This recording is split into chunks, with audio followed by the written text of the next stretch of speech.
Heavy rains bring flooding to western Iran, causing rivers and dams to overflow.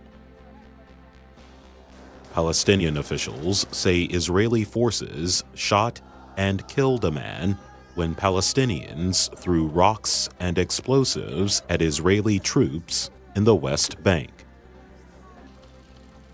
Foreign ministers and the General Secretary of NATO are gathering in Washington to celebrate the 70th anniversary of the alliance.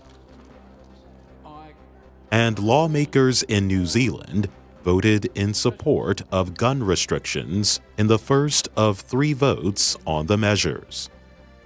The move comes after a deadly shooting at 2 Muslim religious centers.